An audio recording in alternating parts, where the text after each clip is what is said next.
Ma mémoire me fait souvent défaut et j'aime pas beaucoup ça. Et je pense aussi que c'est important que je puisse revenir sur des réflexions que j'ai eues dans le passé, parce que souvent on trouve beaucoup de réponses en cherchant en nous-mêmes. Et même si c'est un moi du passé, je peux quand même être helpful. Moi du futur, si tu vois cette vidéo, j'espère que ça t'a éclairé sur comment, toi, avancer. Bon, pas mal de trucs où j'étais un petit peu. En fait, c'était un peu du n'importe quoi ce que je disais, si je peux me permettre. Enfin, il y avait pas de point, genre c'était très décousu comme discours. Ça ne va pas être beaucoup mieux, hein. Parce qu'en fait, jusqu'à présent, j'ai l'impression que les capsules de pensée que j'ai faites étaient comme une démonstration de ma capacité à penser, mais très mal faite en fait. Pas du tout représentative de comment je pense vraiment et comment je réfléchis. J'ai l'impression que c'était simplement un moyen pour moi de me rassurer et d'étaler ce que je voulais avoir comme main concerns sur ma vie. En fait, c'était un peu ça. C'était un peu comme remodeler et choisir genre mes propres dilemmes et mes propres questionnements. J'ai regardé la vidéo et je suis aussi en train de relire mon journal de l'année dernière parce que c'est intéressant. Et là, en fait, je voulais un petit peu genre, revenir sur mon propos et surtout sur comment je me sens par rapport à il y a un an en fait. Parce que mine de rien, il y a un an, wesh. Maintenant, j'ai 20 ans. Truc de fou malade. Il y a un an, genre, je venais à peine de revenir du Japon et tout. J'étais un peu dans une phase. J'ai l'impression que j'ai changé, mais pas tant que ça. Genre, c'est pas l'année où j'ai le plus changé. Je suis un peu sur le même axe que j'étais il y a un an. Il y a plein de points où je me reconnais par rapport au mois d'il y a un an. J'ai juste l'impression d'être un peu moins naïve qu'il y a un an, genre. In a way, in a way. Et aussi d'être un peu plus réaliste, peut-être. Un peu plus terre à terre. Même si ça me fait de la peine de le dire, mais c'est vrai. Ce que je voulais dire, c'est que dans la vidéo d'avant, je disais que la personne que je suis en été et au printemps, c'est pas du tout la même personne que moi en hiver et en automne. Et je suis tout à fait d'accord avec ce que j'ai dit parce que j'ai dit la personne que je suis en printemps et été. Oui, j'ai pris des notes. La personne que je suis en printemps et été, c'est genre moi et en hiver, c'est comme si j'étais pas vraiment là, c'est genre flou. C'est en fait, c'est le survival mode en fait. Et en fait, là, j'ai un petit. Faut que j'arrête avec les tics de langage. J'ai réfléchi et je pense que c'est toujours le cas et que c'est en lien avec l'apparence physique aussi. Parce qu'en fait, j'ai tendance à beaucoup plus me négliger en hiver. J'ai tendance à beaucoup moins faire attention à ce à quoi je ressemble et à beaucoup moins aimer ce à quoi je ressemble en hiver qu'en été. En été, j'ai vraiment l'impression d'être. Je me sens. J'aime bien en fait l'image que je renvoie, c'est ça. C'est pas une question d'être beau, belle ou pas, genre c'est juste est-ce que je suis satisfaite de ce que je renvoie comme personnage, genre pour les autres, etc. Et même pour moi-même, est-ce que je suis en accord avec la fantaisie que je me suis créée de moi-même dans ma tête. Et l'été, c'est souvent le cas. Euh, Mais l'hiver il fait froid et j'ai pas envie de faire attention à comment je m'habille. Généralement, ma peau c'est pas ça. En fait, j'ai la flemme, je suis fatiguée et comme j'ai tendance à être beaucoup plus triste, beaucoup plus, beaucoup plus lourde, genre dans ma façon de. En fait, je veux juste que la journée elle touche à sa fin et ben j'ai tendance à perdre ma connexion avec. Même mon sens du style, c'est hyper bizarre, mais j'ai l'impression que mon sens du style il dépend de ça aussi. Que en été, je suis hyper connectée avec genre mes vêtements, la façon dont je choisis mes vêtements, etc. Et l'hiver, je choisis des trucs que même moi je trouve ça moche, mais juste j'ai pas l'énergie d'en avoir quelque chose à foutre. Ou alors j'en ai quelque chose à foutre, mais j'ai pas l'énergie pour changer. C'est assez bizarre. Et tout ça pour dire que déjà ça a une influence sur la quantité de self-love que je me donne, sur l'estime que je me porte, sur le désir que j'attire. Genre à quel point est-ce que je suis désirable, et bah ça a aussi une influence sur comment je me sens parce que mine de rien on est dans une société de merde qui fait que à moins de faire un travail de baiser sur toi et d'être hyper indépendant, euh, bah on tourne beaucoup autour du désir des autres et de la validation des autres. En bref. Euh, Aussi, je voulais parler de. J'ai parlé dans la vidéo d'avant, enfin, il y a un an, de mes phases où, genre, où d'un coup, c'est comme des shutdowns où, genre, je suis triste, je suis en colère, mais à un point absolument insoutenable, je sais pas comment expliquer.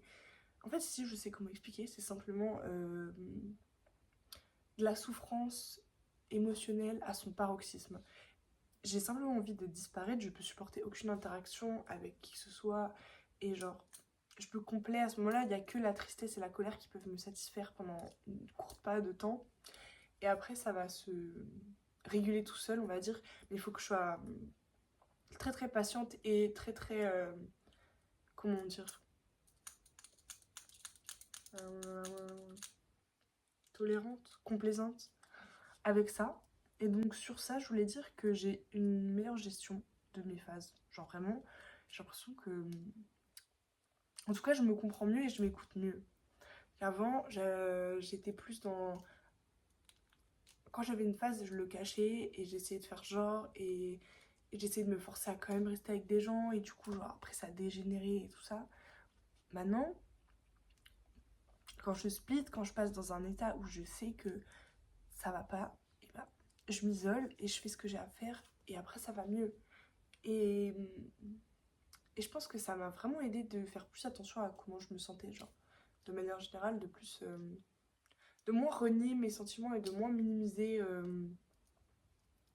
et aussi de pas rejeter forcément la faute sur qui que ce soit, parce que c'est facile quand ça va pas de rejeter la faute sur les autres, alors que la plupart du temps, c'est juste la façon dont moi j'interprète une situation qui va m'affecter particulièrement, et après c'est facile de dire ouais, c'est ta faute parce que t'as fait ça, ça, ça, alors que l'autre personne elle voit les choses sous un prisme totalement différent. Du coup, ouais, traitez-moi de victime bolos, mais genre, ça marche vraiment pour moi de faire ça en tout cas. Un gros sujet ces derniers temps dans ma tête, si on parle un peu de choses actuelles, c'est genre le main character syndrome. Putain, je me tiens pas bien. C'est genre, en fait, c'est un truc qui revient beaucoup parce que genre, beaucoup de mes amis font cette blague très récurrente à mon sujet, que j'ai le main character syndrome et que je sais pas exactement, enfin, qu'est-ce que ça veut dire très exactement. Je pose jamais la question parce que j'ai peur que ça me vexe encore plus, mais c'est plus... c'est cette idée de j'en fais trop, je suis trop dans la performance, j'agis comme si j'étais le personnage principal, littéralement. Et en fait, pourquoi j'ai l'impression que. Pourquoi ça me vexe? Parce que j'ai l'impression que quand je suis avec mes amis, c'est là où je peux vraiment être la version la plus. Sauf quand je suis toute seule, bien sûr, mais à part quand je suis toute seule, c'est la version de moi-même la plus authentique. Plus je suis proche des gens et plus je vais être authentique. Et donc, je vais m'autoriser à en avoir rien à foutre et à faire des trucs qui, je sais, vont attirer l'attention, mais je le fais pas pour attirer l'attention, en fait, c'est hyper bizarre. Est-ce que c'est pas une espèce de moyen de prouver que je m'en fous, que je peux lâcher prise, que je suis childish comme ça, que je suis genre free comme ça, que j'en ai rien à foutre du jugement des autres. Que genre c'est pas une genre de performance pour montrer que ça m'atteint pas et donc je sais pas si c'est ça qui ressort en tout cas dans l'esprit de mes amis genre. Enfin en vrai c'est pas tout le monde qui m'a dit ça en vrai, hein. Je dis mes amis mais je sais de qui je parle. Je sais même plus où je voulais en venir moi dans toute cette histoire. Ouais, en fait, cette question du main character syndrome, elle m'inquiète parce que ça me fait beaucoup trop. Ça me fait beaucoup trop gamberger par rapport à ce que ça devrait. Parce qu'en fait, je me rends compte que je sais pas vraiment qui je suis. Je suis pas capable de me définir par des caractéristiques de caractère. Wesh, des caractéristiques de caractère. Je suis pas capable de me donner des traits de caractère précis et des traits de personnalité, etc. Parce que j'ai vraiment l'impression d'être un miroir de mon environnement et des personnes que je rencontre. Et même quand je suis seule, j'ai l'impression que la personnalité que j'adopte, elle est choisie. Elle est toujours choisie, et même si je performe pour moi-même, genre c'est hyper bizarre. Mais ce sujet de la performance, il est assez intéressant, genre. J'ai l'impression que tout le monde est déjà arrivé à la même conclusion que moi, et que genre, c'est un peu stupide d'en reparler, mais je vais en reparler quand même parce que why not? Mais quand je performe pas, je me reconnais pas. Je sais pas qui je suis en fait. Genre, je sais pas si je suis quelqu'un. Et est-ce que genre la personne que je suis quand je performe, c'est pas ça moi, genre. Enfin, parce qu'on dit, je sais pas qui a dit ça d'ailleurs, mais que bah, la vie c'est une performance. Et en soi, c'est vrai, genre.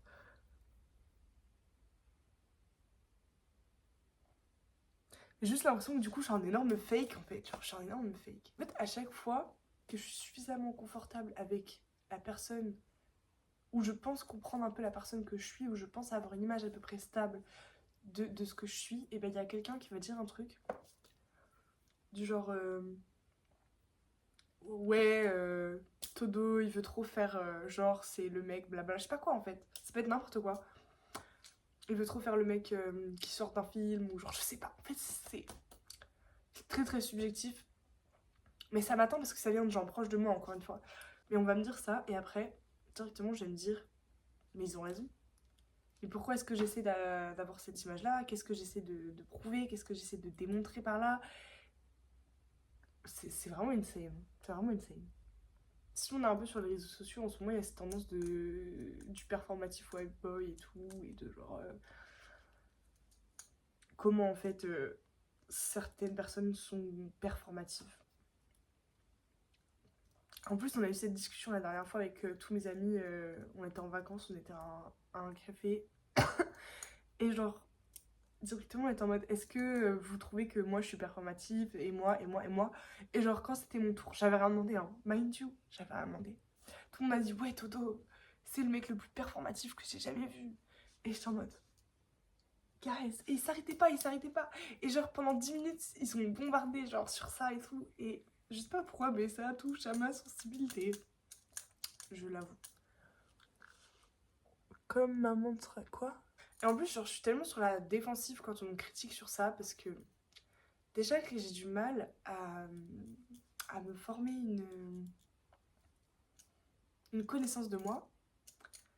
Et bah du coup, je prends la critique tellement à cœur. Et tout mon discours interne, en plus de ça, c'est une dualité permanente entre la critique, genre de la self-critique. Genre, je passe mon temps à me juger. En fait, c'est un jugement permanent. Je juge tout ce que je fais, tout ce que je pense, tout ce que je dis. Et ça s'arrête pas. Et en même temps, il y a cette espèce de voix additionnelle qui vient en mode pour me réconforter, pour me rassurer, qui va me dire mais... qui va venir un peu contrebalancer ça et dire oui, mais tu fais ton mieux, et puis de toute façon, genre ça sert à rien de te mener la vie aussi dure, est-ce que tu mènerais la vie aussi dure à quelqu'un que tu aimes, etc. Machin et tout, enfin, des trucs à la con, mais mine de rien, si t'avais pas ça, je sais pas. Mais c'est ça en fait. Mais c'est pas la responsabilité des gens, le fait que je sois, je suis en train de me critiquer de façon permanente. En vrai, je suis pas tant jalouse des gens qui se critiquent pas, tu vois. Genre, c'est comme ça que je suis. De toute façon, je saurais pas comment être autrement. En fait, c'est comme ça que je fonctionne, c'est comme ça que j'ai toujours fonctionné. Et si je suis pas en train de faire valoir mon image, de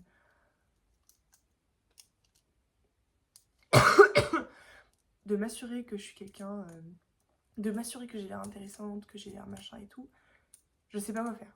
Vraiment, je ne sais pas quoi branler, quoi. C'est vraiment la meuf. Il faut que je me lâche un peu la grappe, genre, j'essaie de lâcher du lest par rapport à ça, parce que même là, en fait, quand je parle, je suis en mode, non mais là, tu parles comme ça, genre là, la façon dont tu viens de parler, l'intonation que je viens de prendre, c'est... Enfin, tu prends une intonation en mode comme si tu rigoles, juste pour essayer d'amener de la légèreté sur le... Enfin, en fait, je sais pas. En fait, tout le monde est comme ça, hein. En fait, je sais pas, aussi, genre, un truc qui revient, c'est genre, on me dit souvent que j'essaie de faire le mec différent et que genre, je me rends pas compte qu'en fait, genre, tout le monde a exactement le même discours interne que moi.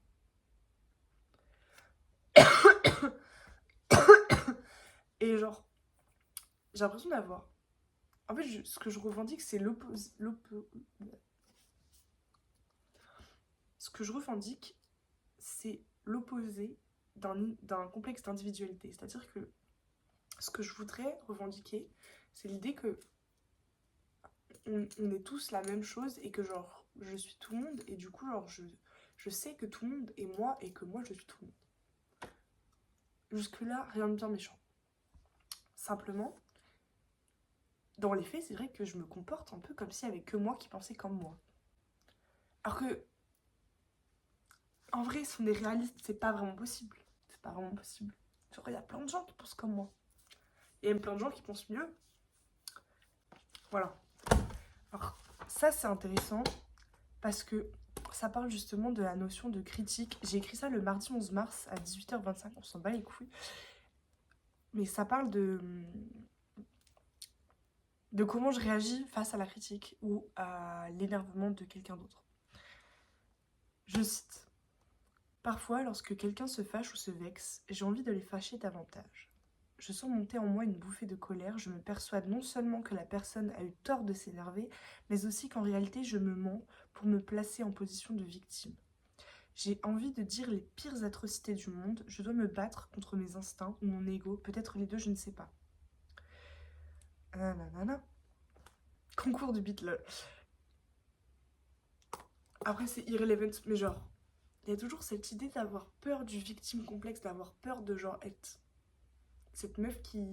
Là, regardez, je fais une vidéo de 30 minutes pour parler genre de moi, de comment je... Je suis hyper moi centrée, genre. Je suis hyper moi centrée. Peut-être que je serais plus heureuse si je me décentrais, genre.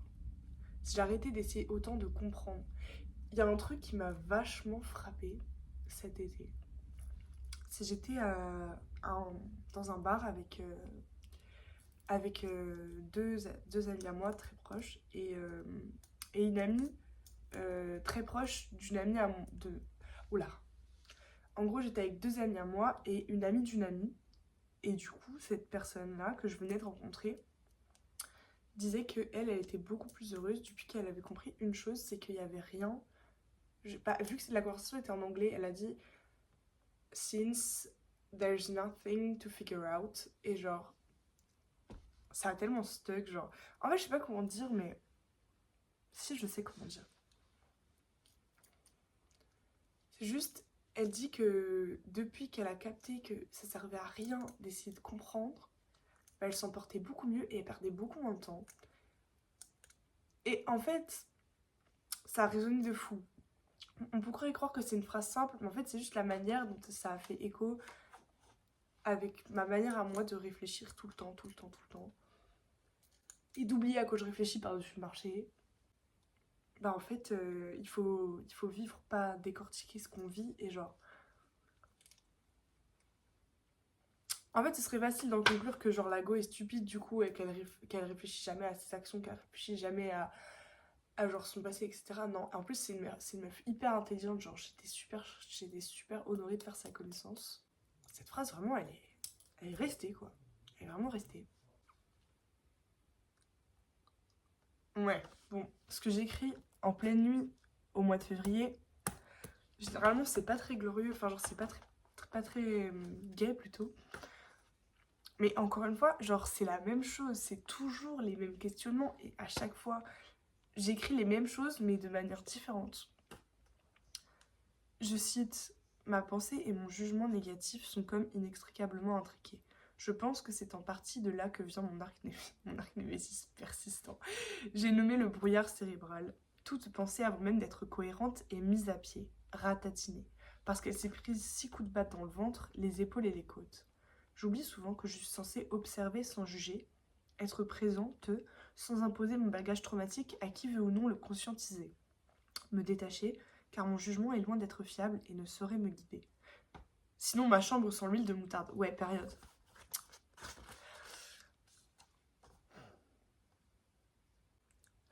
Le froid d'hiver qui paralyse. Mais oui, mais c'est ça, mais c'est l'hiver, à chaque fois c'est la même chose. Je pense que je devrais être un animal qui hiberne pendant tout l'hiver. Bah oui,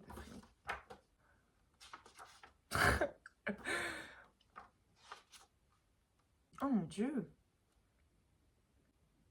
Narcissisme. Oui, on m'a dit que j'étais narcissique. On m'a dit que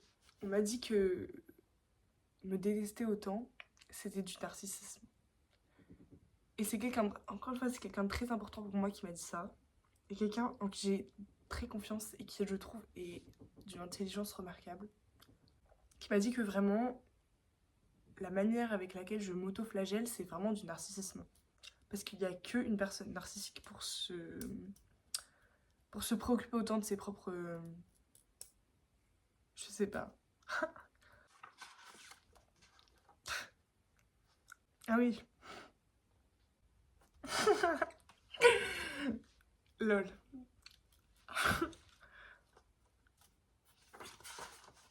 Ah, c'est quand j'avais... quand je réfléchissais à ce que j'ai dit dans ma deuxième vidéo où je parle.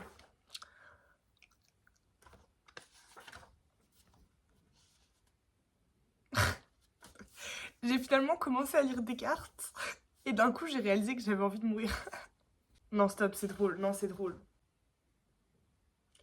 Ouf. Ouais, aussi là, genre, ça fait une semaine que j'ai pas mes antidépresseurs ni mes régulateurs d'humeur. Et genre, y a... ça m'est arrivé aussi en octobre l'année dernière de devoir faire une semaine sans.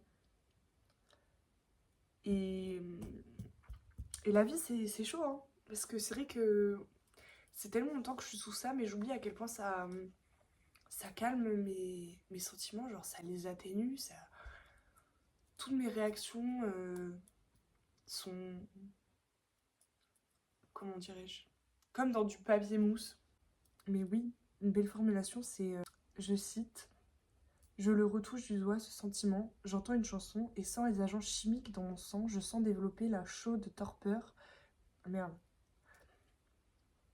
Je cite, et ça y est, je le retouche du doigt ce sentiment. J'entends une chanson et sans les agents chimiques dans mon sang, je sens m'envelopper la chaude torpeur de la promesse de la mort. Ça, c'est bien. Ça, c'est... Enfin, c'est bien. Non, c'est pas bien. C'est juste que c'est joli. Oh, ok. Ça, c'est aussi beau. 8 janvier 2025,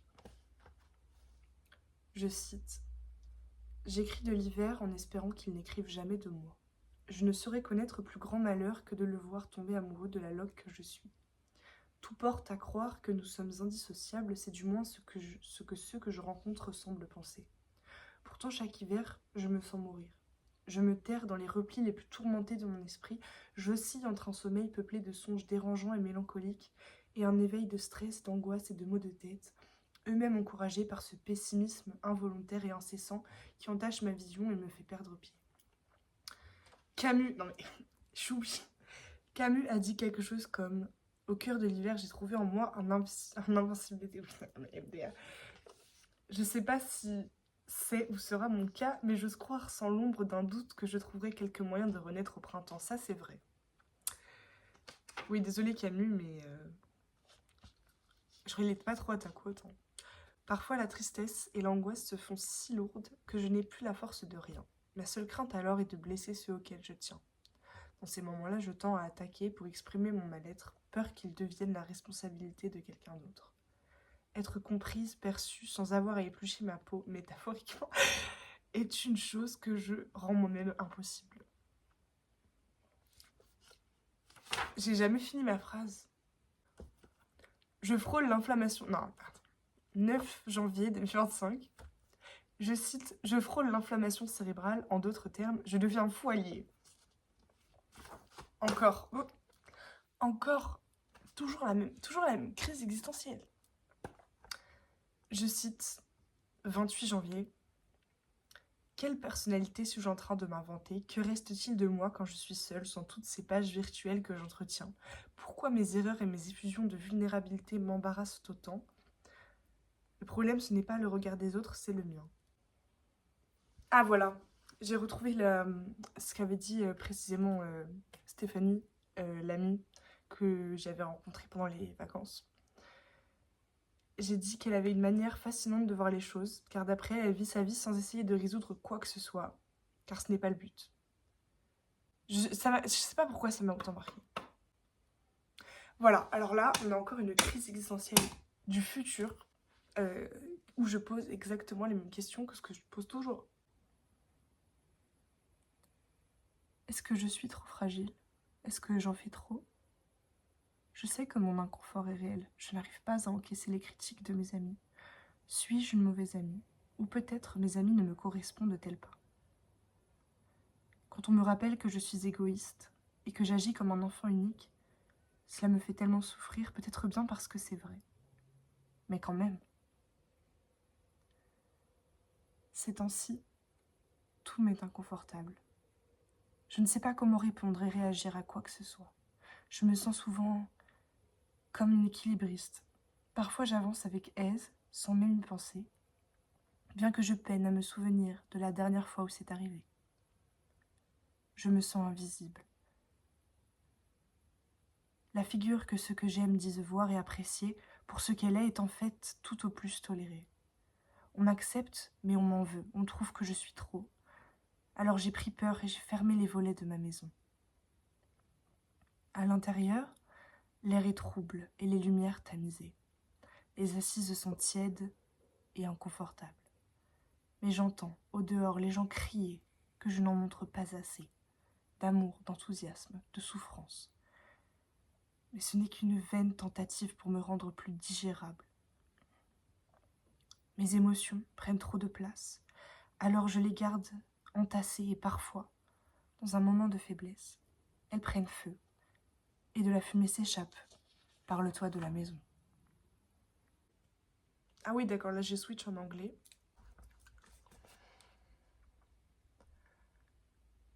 I don't really love myself when I'm with other people.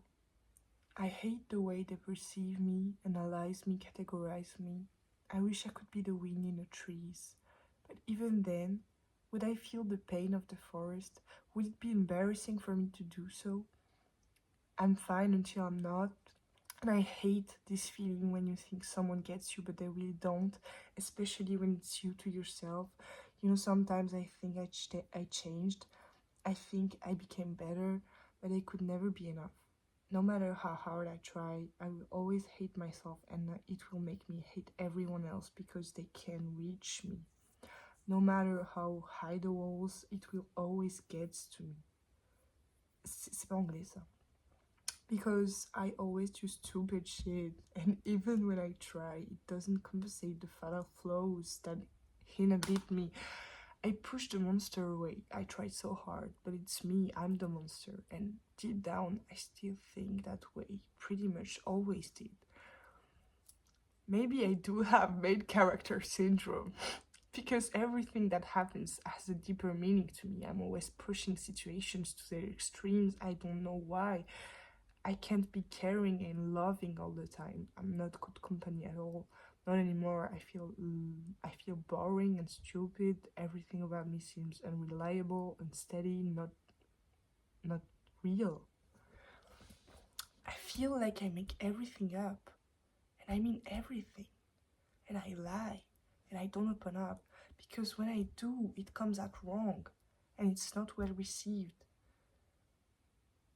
They have no idea how much I try to be a good friend, how much I want them to like me, to value me, but sometimes they make me feel like I should be different, like they despise me. If I get off me, yeah. Anyway, I'm so preoccupied by the fact that I want them to think I'm good enough that I suppress the parts of myself that I know they won't like or understand. When I'm confronted, I tend to just shut down and attack or run away. C'est trop difficile d'être compris. Les mots que je n'écris pas se tissent et se dispersent, parfois j'aimerais mieux qu'ils disparaissent. Si je ne leur donne aucune forme, ils se tassent dans celle de la tourmente. La valse des fous, j'appelle ça. Le brouhaha tourbillonnant qui ricoche incessamment sur la paroi de la caverne. Je les entends tomber, des plafonds en flaques trompeuses. Les idées cohérentes y glissent, souillées par ce trop-plein insensé. C'est sûrement de ma faute si ma boîte crânienne me fait la guerre. Je ne réclame que l'effort à mon esprit en négligeant l'harmonie de ce corps qui m'enveloppe et me contient. Je ne me souviens pas de la dernière fois où j'ai respiré en ayant conscience de l'air qui circule en moi, jusque là-haut, et vient apaiser cette mer de réflexions intraduisibles et inachevées. So I try my best to stay, listen to the other person and understand where they're coming from without stopping them, without snapping at them. I just try to say I understand, but then I need my time alone to process all these negative emotions that just submerge me in that moment. And it's so fucking hard Because most of the time I don't have words to explain my why, and people never seem to get where my thinking comes. And it comes from a very weird and scary place. So I understand. Nobody really gets how tiring it is to have these gigantic feelings that take up all the space in my body and mind. It's like I can't even think, I can't even look away. I am now aware that I have to see through them. It will pass, it always does. That's how it works. No matter if it seems impossible to get over, I have to feel it, to process it as healthily as I can. I feel so hypocritical. I wish I could start over, but I think I would turn out the exact same. Too empathetic, too egotistical at the same time. I've become so boring and normal in the sense that there's nothing magnetic about me or unforgettable. My suffering is the most profound thing about me. I'm 20 years old, by the way. Il semblerait que la faute me revienne souvent. Ces jours-ci, j'ai du mal à combattre mon envie d'isolement et de sommeil. Sommeil qui ne m'apporte presque que des mauvais rêves, songes étranges dont découle toujours une forte sensation de culpabilité et de nostalgie. Mon socle de confiance est faible, j'ai l'impression que tout le monde m'en veut, et je ne m'aime pas assez pour démentir avec assez d'entrain. Oh my fucking god! Récemment, on m'a dit que j'étais cruelle. Et la vie de ma mère, ça m'a trop touchée. Ça m'a trop touchée. Parce que c'est un truc que je pense des fois, et c'est un truc que on me disait des fois à l'époque, quand j'étais probablement plus cruelle que maintenant. Et du coup, j'ai écrit sur ça, et j'ai écrit, je cite, « Ce qui est bizarre quand je ressens de la colère, c'est qu'elle est automatiquement redirigée vers moi-même en interne. Pourtant, au dehors, ça m'arrive d'être agressive sans être à 100% sûre de pourquoi. Je sais pas, je suis très aware du fait que j'oublie les choses facilement et que je les transforme beaucoup. C'est dur pour moi de justifier un ressenti. Et aussi parfois, je ne ressens pas mon empathie habituelle. C'est comme si je comprenais toujours parfaitement le point de vue d'en face, mais que je ne pouvais plus le ressentir, du moins je me l'interdis du plus fort que je peux. Et je me mets rarement en colère. Ça doit sûrement pas être pour rien. Non mais en vrai, je me rends compte que j'ai pas grand chose d'intéressant à dire. Et que la plupart du temps, c'est le cas. Et que c'est ça qui me déçoit aussi. C'est que j'ai jamais rien d'intéressant à dire.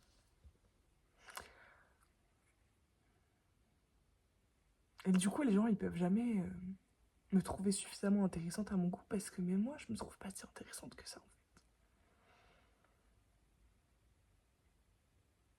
Après, c'est aussi mon job de me rendre plus intéressante, hein, la vie de ma mère.